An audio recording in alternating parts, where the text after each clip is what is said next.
Welcome to the Weekend Booktopian, a podcast about all things book news and the books that we are reading and enjoying. I'm Nick Wasiliev, the social media specialist here at Booktopia, and I'm joined today by our campaign manager, Samantha Joice. Hi, Sam. Hi, Nick. Our trade product coordinator, Renae Adolfson. Hi, Renae. Hey, Nick. And our assistant category manager for non-fiction, Cassandra Sharp. Hi, Cass. Hey. So as with all previous episodes, we'll be kicking off by diving into the world of book news, and then we'll be discussing the books that we are reading and enjoying, and then be sure to stick around to the end when my guests will go head to head in a battle for book supremacy that we like to call a book fight. So the only news that we have this particular week was it was recently just announced that A Promised Land recently topped the Nielsen Books 2020 Christmas book selling lists and making it Australia's #1 Christmas book, and are very likely contended to be one of the best sellers for the year for Christmas. Cass, I want to throw to you for this one because obviously Promised Land falls within your category. Obviously, it was always going to be a very big book around with the 2020 election happening and all of the other political themes that have kind of been emanating around 2020. But has the success of it even surprised you to an extent? I think yes and no, as in we always knew Obama would be a large book, but how large was kind of remained to be seen. This year has had so many huge political books, but Obama just seems to have really taken the public's heart and run with it. And it's a massive book. It's a doorstop of a book. It's huge. He covers his life in office, his life after office. And so much happened during his time as president. So it really is a huge book, but it covers just so much of the pre-Trump years. I think it's interesting as well. Maybe people are kind of very much comparative of it because just to see its continued success throughout this Christmas period, people are probably maybe looking back on that time when he was in office in different ways, in reflective ways that might be a factor in it as well. It's just so interesting to see how well it is doing. It is, and there's also been a lot of discussion of the book on Twitter, and people have been kind of taking pictures of pages and discussing things there was a quote about how he pretended to be interested in certain philosophers or authors to impress girls at uni, which is a bit awkward, but Yeah, it's it's still fascinating. It's interesting that it is doing so well, and I think it's fitting that the book is particularly in this time of political charge that people are still taking interest in it. And this is more of a question that I kind of want to throw out to probably I'll throw to you, Sam, on this one, because how has the books been doing this year compared to normal non-COVID times? What are the books that have been doing well over this Christmas? Oh, I think all books have kind of become one of the key gifts this year. It was a great year for books in general. We had a lot of fantastic releases like Trent Dalton's new book, All the Shimmering Skies, as well. So I think it's really ended up being a kind of perfect storm of great book releases, and people, even during COVID, looking for more forms of entertainment and particularly books as well. The other thing that we saw from earlier in the year with COVID was a lot of those major releases, those great new books, ended up being delayed and actually coming out later in the year, much closer to Christmas than they were originally intended to. So I also think that that's part of the reason why it's been such an exciting time for books. And Barack Obama's one, his memoir, it is a political memoir, but people are always going to be interested in him as a person, I think. It was interesting to me, the rate of success and the fact that it is #1, just because it was a bit of a surprise announcement and fairly close to Christmas as well. So the fact that people have been picking it up straight away and making it that #1 book according to BookScan has been, I think that's a fantastic result. And Also, great timing, of course.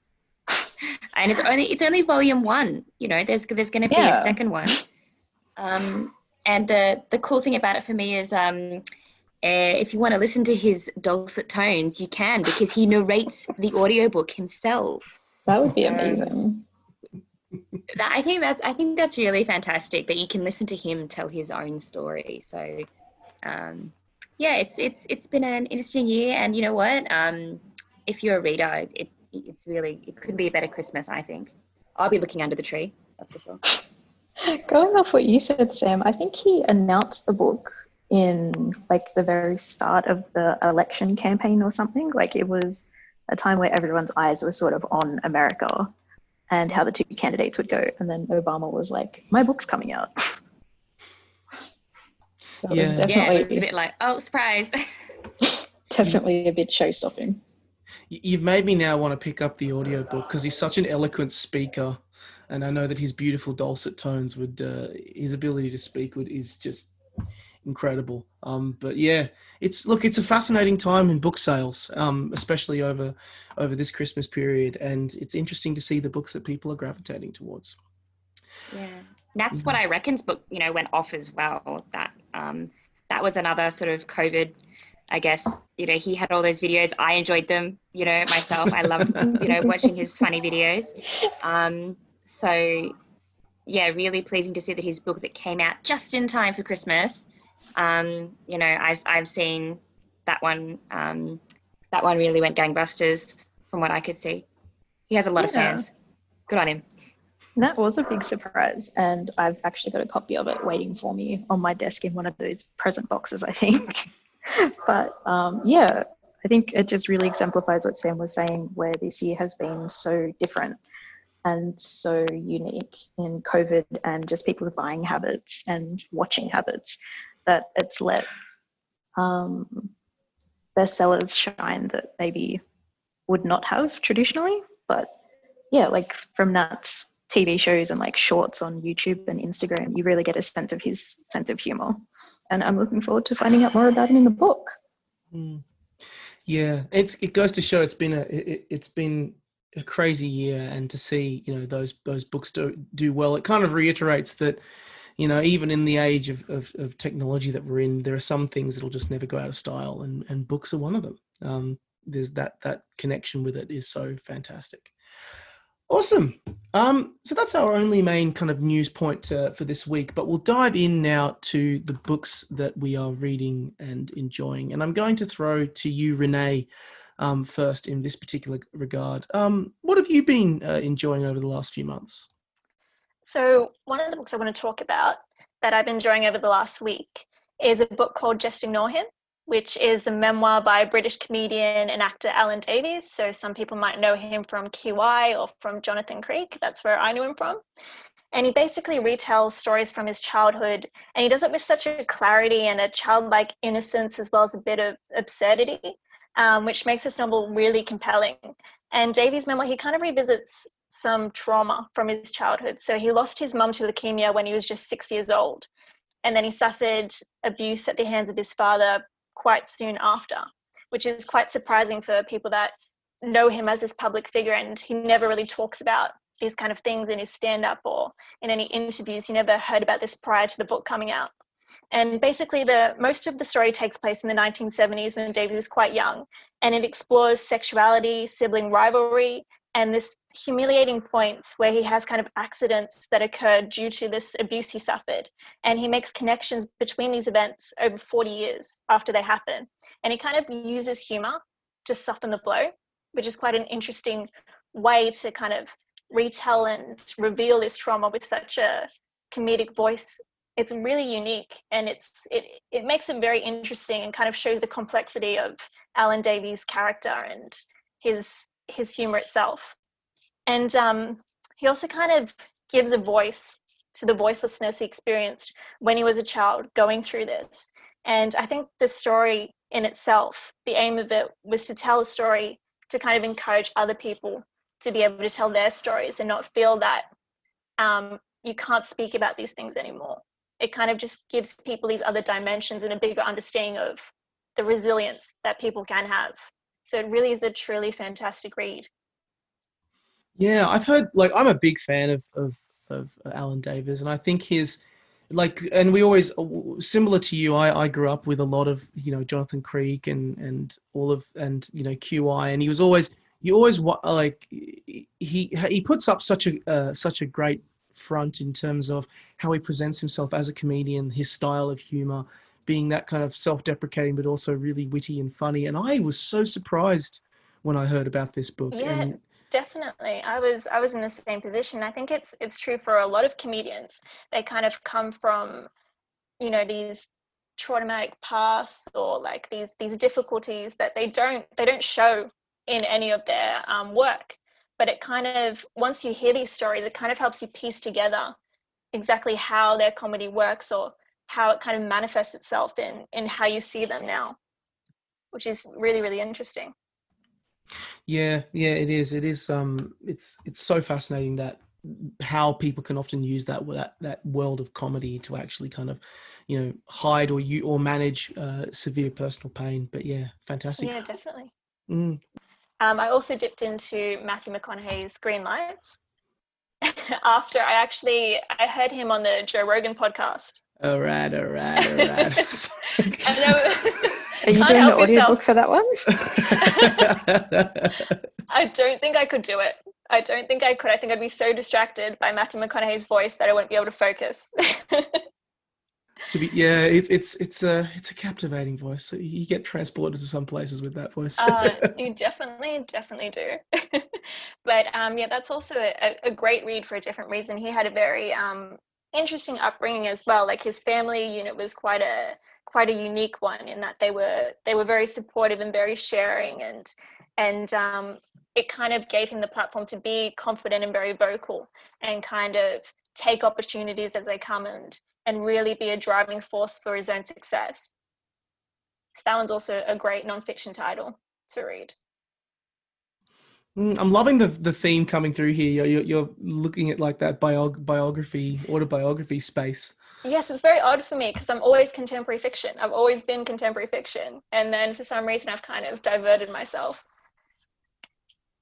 Awesome. That's good picks. They're great picks, Renae. I love it. And I love that we're in that kind of space of reflection and looking at what other people have been doing in their lives. Awesome.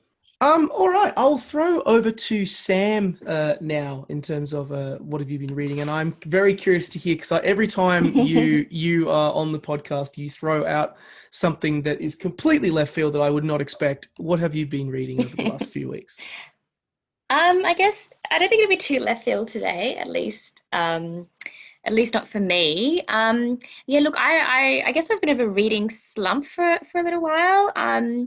But I broke out of it because, and I've spoken about this particular author before, I've previously mentioned Martha Wells's book, All Systems Red, which is the first book in the Murderbot Diaries series. And I read that a little while ago, like very much earlier on in the year. And I ended up buying the box set of the series, which is four novellas and a full-length novel. 3 novellas and a full-length novel. I am messing up my maths now, but it is a collection of novellas and a full-length novel in the Murderbot Diaries series. And as soon as I got that, I sat down and read it.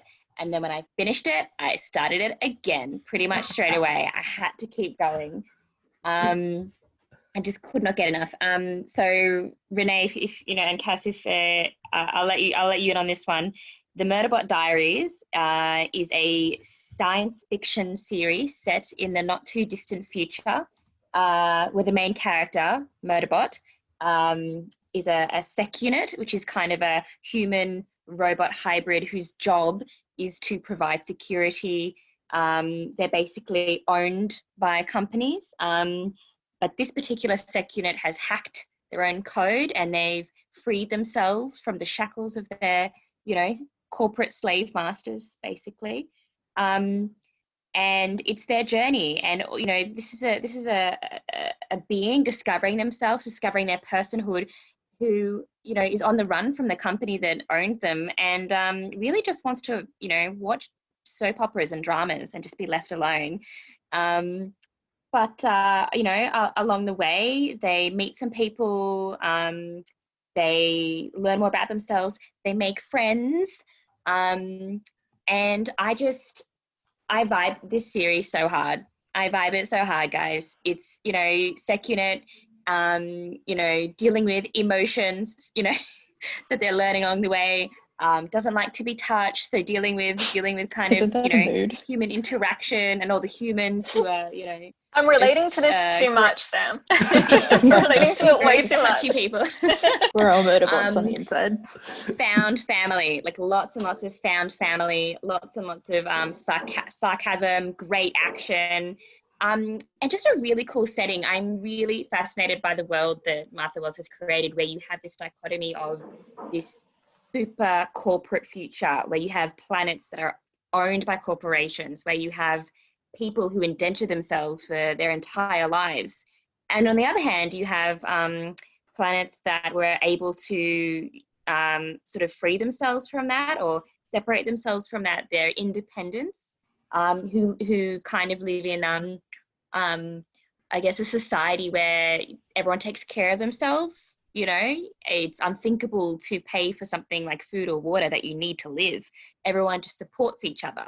So it's a really interesting, future, I guess, that she's theorized there. And the best part is she doesn't bog you down in trying to explain how things work. I don't care why the wormhole works, guys. I just want to know you've gone through it. I feel like there's two types of science fiction. There's probably several more, but there's this type of science fiction that wants you to know that they've thought about how exactly it's going to work, and they'll spend chapters basically taking you through that. I don't want that. Martha just says, this is the world, that's how it works, moving on. Get me straight to the action. So I finished the series now, and as I mentioned, yeah. Like, I think we've spoken about this before, but like, how some fantasy books have like very elaborate maps at the front, and they'll talk in detail about the setting and stuff. But because I don't picture like what I'm reading in my head while I read, like, I kind of don't pay attention to it, and it sort of all just occurs in the same space to me. Exactly. Yes. And I just feel like sometimes it just slows it down a bit. It does. I also wanted to say, even though I haven't read it, I know you and Joel have both like lovingly recommended Joel Murderbot. loves it too. I have recommended Murderbot to so many people despite not having read it.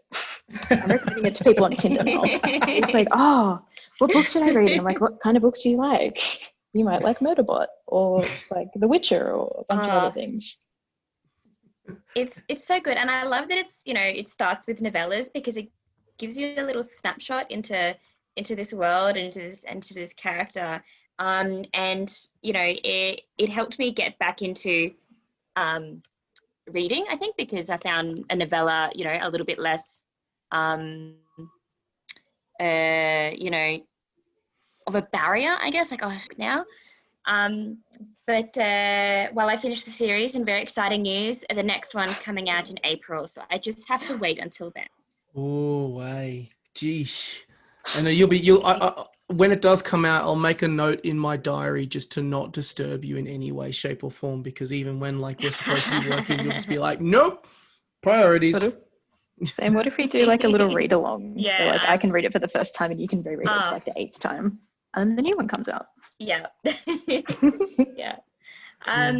But yeah, so because of that, I guess it broke me out a little bit, and I started reading a book on my TBR pile that I've been meaning to read for ages, which was The Binding, which is a fantasy book that came out, I think it was earlier in the year, or maybe last year. It's an adult fantasy, and it's really, really fascinating. Have either of you guys read it? Has anyone here read it? I think I've got it, and there's a sequel. Is that right? Or the author's released a new book called The Betrayals, I think. The author's released a new book, The Betrayals, but I don't think they're connected. No, I think the cover just looks like quite similar style, but it's a beautiful cover. The covers are beautiful. Yeah, like all deep colors and foil goodness. But yeah, no, it was I picked it up, and it's really interesting to me because it's about books, obviously, and it's about this person who basically gets contracted to work for a bookbinder, and discovers that they bind memories, and that they eventually find a book of their own. So they sort of discover that, okay, there's a missing piece of my life that I've forgotten. And I thought it was really well written, like this whole world where people don't use books because books are dangerous, because you can bind memories into them. I really liked that it was first person kind of perspectives of sort of two key characters. You get a real sense of who they are and the world that they live in.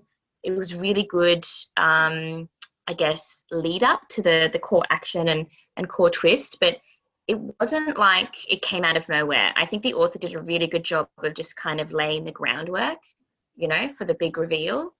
And that's really important to me, because I think that you should feel a sense of satisfaction when you get to a twist or reveal that, yes, that makes sense, or, oh, yeah, I kind of predicted that.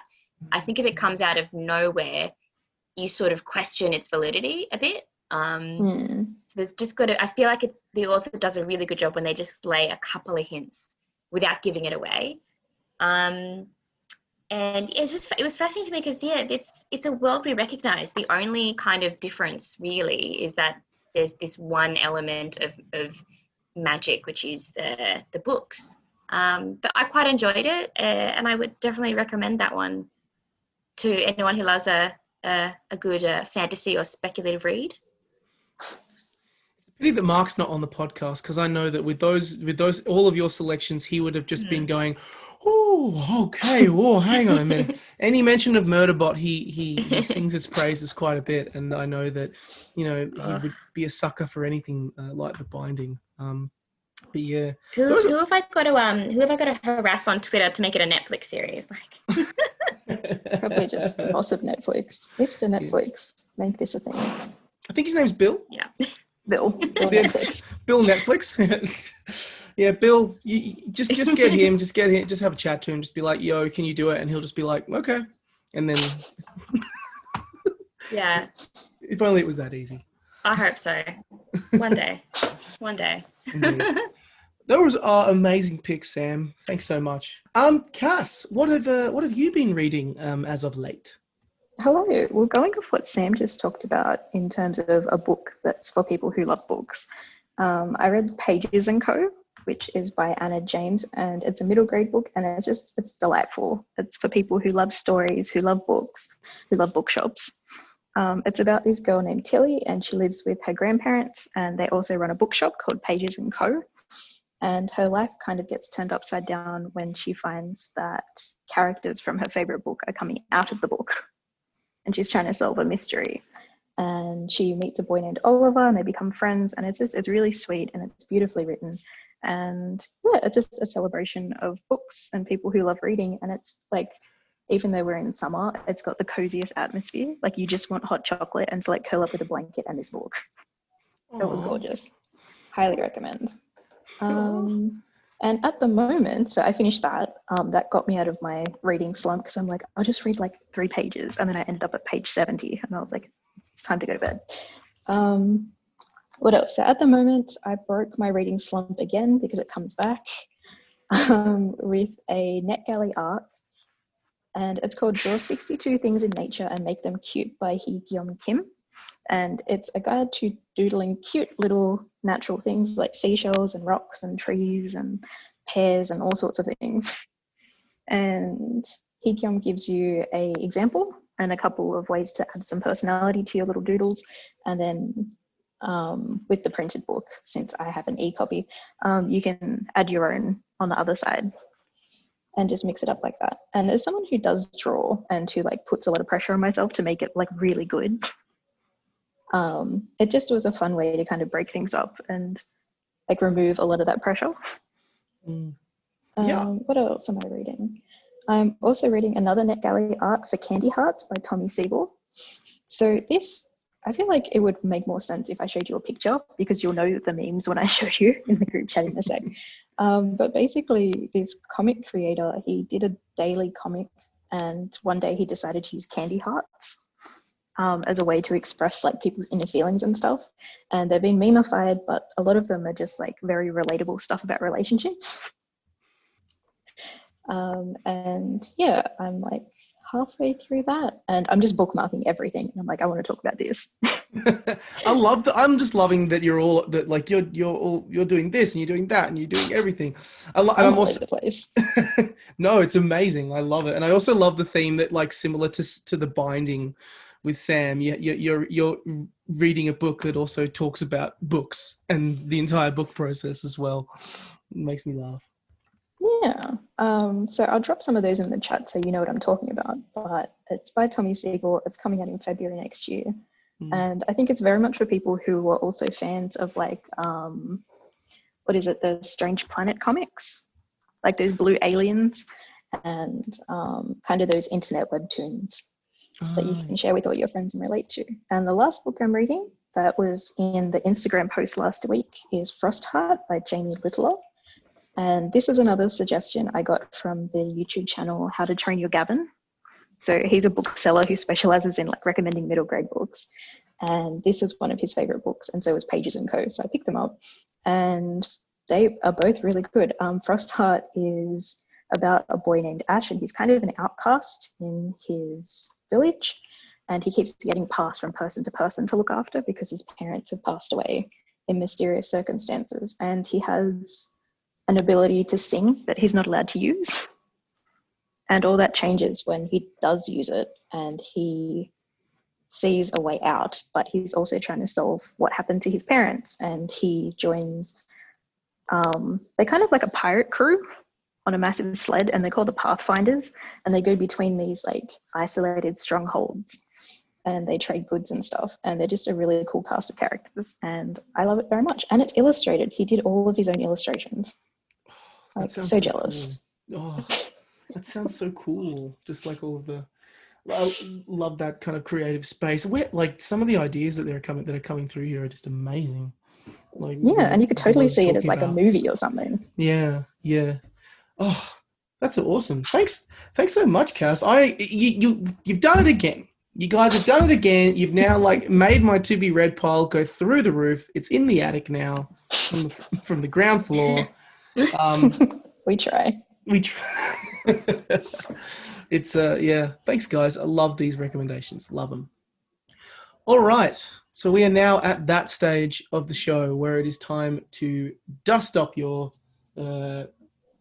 boxing gloves, I guess, and get ready for another episode of a book fight. So, as always, I'll require a buzzer from all three of you to dive in, and I'll throw to you first, Renae. What shall your buzzer be?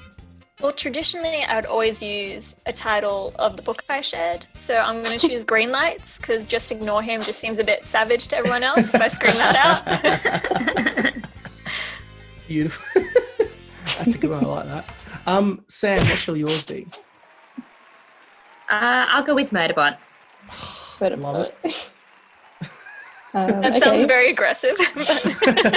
She's here to win. Murderbot. I will go with Frostheart then, since we're all going with one-word titles. Oh, love it. So Green Lights, Murderbot, and Frostheart. Love them. Fantastic. We have our buzzers. We have our questions. Let's play a book fight. Question 1. Name the book with this opening line. It was a bright cold day in April rather, and the clocks were striking 13. Oh. It's a very, very famous novel. Oh, It sounds so familiar. Green Lights. Green Lights? I'm pretty sure I'm wrong. Is it 1984? It is 1984, correct. Ooh. Yes, it is by George Orwell. I was about to be like, yes, I'll give you some clues. It's a year. Question 2. Stardust, Coraline, Good Omens, and Neverwhere are books by which famous author? Frostheart. Neil Gaiman. It is Neil Gaiman. Sorry, Sam, I heard Cass first. It is Neil Gaiman is the correct answer. That's fine. You did. I'm sorry. Question 3. What is the name of the book in A Song of Ice and Fire series that George R. R. Martin is currently finishing? Murderbot. Yep. It's the way you said Murderbot so Spring. lost. No, it's not A Song of Spring. A Song for Spring? No, it's not. It's not A Song for Spring. Oh no, it's Winds of Winter. He hasn't released Winds of Winter yet. It is The Winds of Winter. That is correct. Yes, The Winds of Winter is the book. I got ahead of myself. Yeah, I think everyone wishes he was up to A Song for Spring. Yeah, it's A Song for Spring, A Dream for Spring. It's always about spring, whatever it is. But yeah, that one. Yeah, but anyway, thanks. If only he was up to that one. I agree. Question 4. So currently, all of you guys are on a point each, which makes me happy because it makes me realize that my questions are okay. Question 4. Which Weasley twin died in Harry Potter and the Deathly Hallows? Murderbot. George? I heard Frostheart first. What was your answer? George? And you would be wrong. Unfortunately. 3 point up for grabs here. Who's first? I know, right? Who's was up? Fred. It is Fred. That is correct. So Fred, unfortunately, was the Weasley twin that died. Question 5, and this is for 3 points.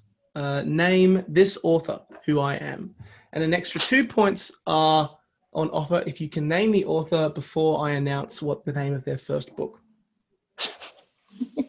You can do this. Don't worry, you got this. Who am I? And don't say Nick. Never gets old. I was born in New York City in 1986 before graduating from Hamilton College in Clinton, where I majored in creative writing and minored in religious studies. I began writing my first manuscript that would become my debut novel when I was 16, based on the story of Cinderella, with the premise of, quote, what if Cinderella was not a servant, but an assassin? And what if she didn't attend the ball to meet the prince, but to kill him instead? End quote. I posted this on fictionpress.com, where it became one of the most popular stories on the site in its history. Frostheart? Yep. I'm going to give this a guess. Is this These Violent Delights by, is it Chloe Gong? No, it's not, unfortunately, but you're kind of on the right track with the genre. But no, it is not her, unfortunately. Okay. Eventually, I finished this manuscript, and in 2012, my debut novel, Throne of Glass, was released. I have since gone on to publish... Oh my God, Murderbot. Murderbot, yep. I got it, and I was like, I can't go again. Is it Sarah J. Maas? It is Sarah J. Maas, correct. Yay! That's 3 points to you. Well done. So we have 2 questions left after this, including this question here. And currently, Cass is on 1 point, Renae is on 1 point, Sam is way ahead on 5. But don't worry, guys, you have the chance to crawl back with this particular question right here. Question 6 for 4 points. Name this book and author. From sibling dynamics to his voiceless, misunderstood progression through school, sexuality, and humiliating accidents, blank. Green lights. Yep, green lights. Just ignore him, Alan Davis. Yes, it is. and before you ask, yes, this is completely coincidental. Renee's stacked books fight from the inside. How it goes. Swear, purely coincidence. Nick confirmed it. It is swirly. I swear, purely coincidence. I swear. When you started talking about this, I was like, oh. Renee has a chance to win. It's the chance to win. Okay. And lastly, we get to our last question. Currently, Renae is on 5 points. Sam is on 5 points. Cass is on 1 point. Sorry, Cass. That's okay. For a sec, I thought you were going to say the last question is, what is Renae currently reading? Because she didn't tell us. I was like, how would we know? That would be a bit cruel, wouldn't it? question 7. On Booktopia's page, what is currently the highest selling crime fiction bestseller?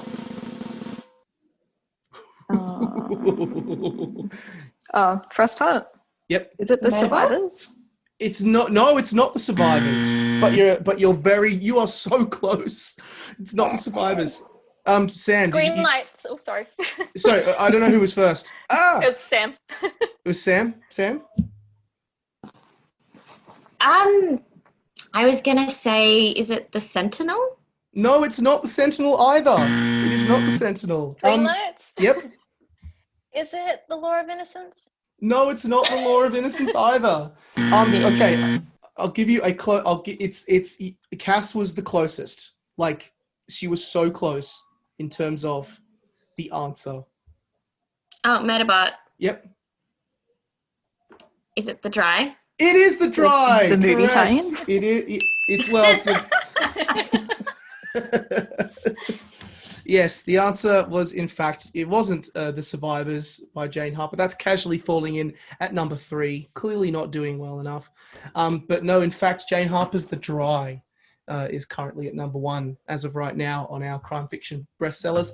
And that brings us to the end of Book Fight. And look at the scores, and oh my goodness gracious me. Cass, you finished with 1 point. Renee with 5 points. And Sam, you just went ahead with 6 points. Congratulations. Wow. Sam. Well Nice done. work. Well done to Sam breaking out of the rut with Murderbots and killing it all the way. Thanks. Yeah, Murderbot help. Murderbot is the solution to everything. It's established. It's a perfect recommendation. It wins you quizzes. It's perfect. And it's got a new one coming out in April next year.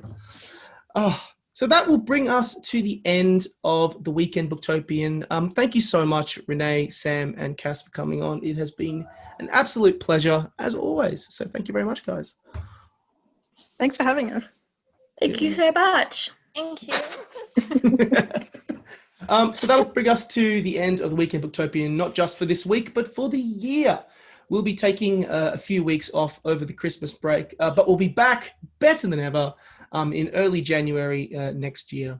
The Weekend Booktopian was produced by myself, Nick Wasiliev, and you can check out a wide variety of episodes, author discussion pieces, book analysis pieces, and more on our Apple Podcasts or SoundCloud channels. And you can check out our most recent discussion podcast around the best books of 2020. Alternatively, if you're listening to this on YouTube, be sure to check out our most recent Booktopia TV live events, where we sat down with the likes of Rhonda Byrne and Trent Dalton most recently. So that'll bring us to the end of this episode for the Weekend Booktopia. Thanks for listening, never stop reading, and have a happy Christmas and New Year.